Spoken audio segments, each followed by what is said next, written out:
esse índice, muito falado agora, é o maior para o mês de setembro desde o início do Plano Real em 1994. Vamos chamar para essa conversa a economista Juliana Inhas. Juliana, boa tarde. Bom, Juliana, quando a gente fala de piora na economia, é claro, muito simples que a gente pense, a pandemia tem um impacto grande, né? Tem uma responsabilidade muito grande, né, nos números. Porém, sabemos que não é só isso. Para ter chegado nesse patamar que a gente compara com 1994, tem outros fatores aí. E aí eu te pergunto, vamos separar aqui o joio do trigo. Qual é o impacto, qual é a responsabilidade nossa e o que vem lá de fora? Que pressão que a gente sofre do exterior, talvez até com a retomada aí nesse quase pós-pandemia, e quais são as lições de casa que a gente deixa de fazer e afeta esses índices? Boa tarde. Oi, Tainá, boa tarde a todo mundo que assiste a gente nessa tarde de sábado. Bom, acho que você falou muito bem, a gente tem aí pelo menos, né, duas formas de separar essa inflação que nós temos hoje, né? Tem uma parte dessa inflação, e a gente não está falando só de combustível, a gente está falando, na verdade, de todos os produtos. Uma parte dessa inflação, de fato, hoje vem bastante do cenário externo, né? A gente sabe que, diferente de outros períodos onde a gente tinha uma demanda mais alta, que pressionava preços e fazia com que o brasileiro aí tivesse um poder de compra cada vez menor, hoje uma parte importante desse impacto acaba vindo sim do setor externo, porque a gente enxerga que algumas commodities, como é o caso do petróleo, têm sofrido bastante pressão em preços, e aí já chega aqui mais caro, mas além disso, a nossa taxa de câmbio é muito elevada hoje, né? É muito elevada porque a gente tem vários riscos, a gente tem várias pressões. O resto do mundo se recuperou antes do Brasil, então começou a demandar mais produto brasileiro. Isso tudo, junto a todas as incertezas que nós temos aqui, tanto da retomada do crescimento, quanto de como a gente vai conseguir fazer reformas, etc., tem feito essa taxa de câmbio subir bastante, e aí isso faz com que os importados entrem aqui muito mais caros, e isso já é um problema para a nossa indústria local e para o consumidor local, porque a gente depende muito desses importados, mas também tem o fato de que quando essa taxa de câmbio sobe muito, o brasileiro começa a perceber que vale mais a pena vender para fora porque ele ganha em dólar, e o dólar está bem cotado. Então isso já faz com que a gente tenha aí algumas pressões e os preços sobem. Do outro lado, aí olhando um pouco mais para a nossa lição de casa, como você bem pontuou, a gente precisa fazer com que o Brasil volte a crescer e tenha menos risco. Enquanto a gente for muito arriscado, a gente vai continuar tendo que pagar alto para pegar dinheiro para conseguir colocar as contas em ordem, e ao fazer isso, a gente precisa subir taxa de juros, e essa alta de taxa de juros faz com que o dinheiro, existe uma dificuldade para esse dinheiro vir para cá de maneira autônoma. Então a gente recebe, de fato, quando os juros sobem, um tanto de dinheiro de fora, mas não é aquele capital produtivo que vai fazer a economia de fato crescer.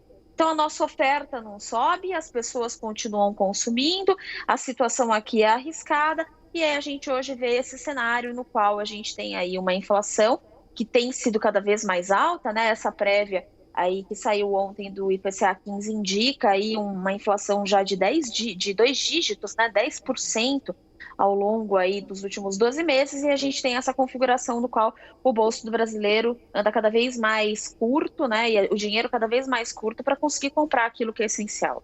Sim, o poder de compra, a gente tem visto isso diariamente, né, Juliana? Juliana, eu queria abordar com você, a gente viu o Thiago Américo trazendo agora a informação do aumento do combustível, mais uma vez, a gente sabe que a energia elétrica também ajudou a puxar essa alta aí dos juros também de uma forma geral, né? A gente tem visto isso nos supermercados, a gente tem visto isso em diversos segmentos da economia. A minha pergunta é a seguinte, essa disseminação de reajuste que a gente tem visto em diversos setores, inclusive em serviços, tudo puxando por uma alta, é um problema que torna a inflação cada vez mais consistente, mais difícil de controlar? Como é que você avalia isso?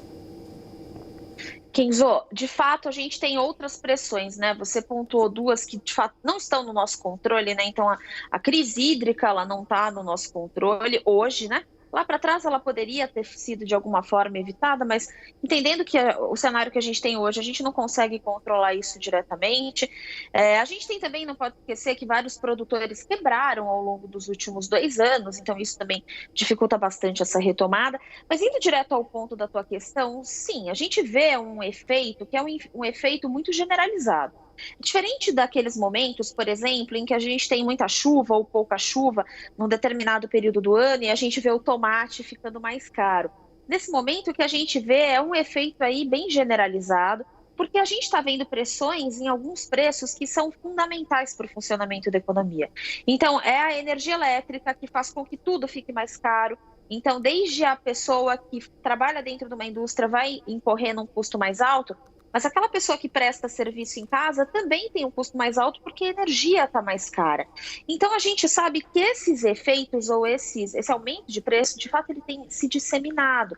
E isso torna essa inflação mais persistente, sem dúvida.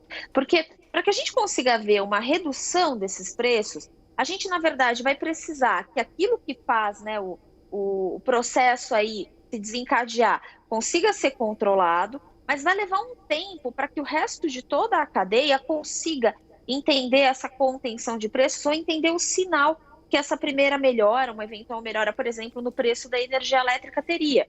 Então, se a gente conseguisse resolver hoje a pressão do preço da energia elétrica, ainda assim a gente amanhã ou depois de amanhã, né, semana que vem, a gente ainda não teria esse efeito totalmente disseminado na economia. Então, isso de fato torna essa inflação mais persistente. Não sei te dizer se mais consistente, porque na verdade o que a gente está vendo é um reajuste em cadeia porque o custo de produção hoje é mais alto, né? Mas que sem dúvida ela é mais persistente, isso sim. De quanto seria, eu não sei se você tem muito precisa essa resposta, mas talvez aproximada, Juliana, de quanto seria o reajuste de juros para a gente conseguir, pelo menos, conter um pouco a inflação? E também, além, quais seriam os reflexos disso?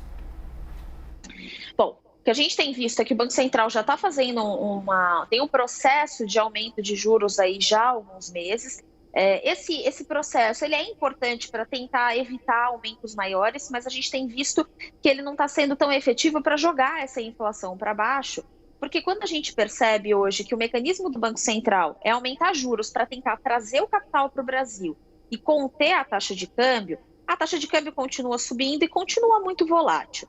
A gente tem a percepção, né, isso é um valor do mercado, o mercado acredita que uma taxa de juros ao redor de 8% a 9% seria uma taxa que conseguiria hoje segurar melhor essa pressão, ou pelo menos diminuir um pouco esse mal-estar que o risco brasileiro traz para o investidor externo, faria com que ele viesse para o Brasil e entrasse com seu dinheiro aqui. Para o lado produtivo da economia, a gente não sabe, mas pelo menos no primeiro momento conseguiria conter aí um tanto dessa pressão que existe hoje sobre a taxa de câmbio. Então, eu acho que esse valor aí de mais ou menos 8% a 9%, de fato, deve ser o juros ideal, pensando que o que a gente chama de juro neutro, né, que é aquele juro que não impacta, praticamente teria um efeito muito pequeno no lado produtivo da economia, hoje está por volta de 6% a 6,5%, que é a taxa de juros que a gente tem aqui.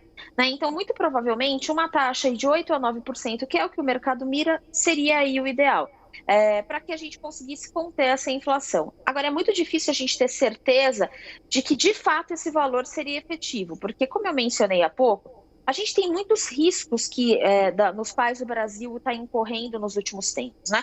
A gente fala bastante do tal do risco político, ele não é o único que existe. A gente também tem o risco fiscal, as contas do governo, elas continuam subindo, então a gente continua numa perspectiva de não conseguir, né, ficar dentro de metas e objetivos que nós colocamos.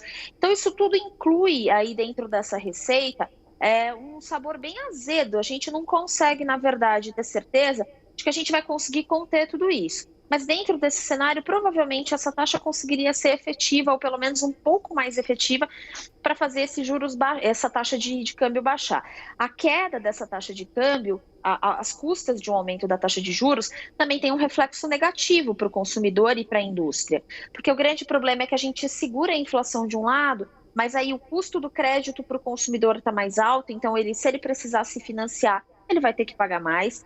E a indústria também vai incorrer numa taxa de juros maior, Ou seja, se ela precisar de capital de giro emprestado, se ela precisar de dinheiro para conseguir fazer com que a produção aconteça, ela também vai pagar mais caro. Então, a gente também está falando de um aumento de juros que, do lado produtivo, num curto prazo, não necessariamente é tão bem-vindo, porque a gente vai ver indústrias, firmas... Impacta o crescimento, né, do país.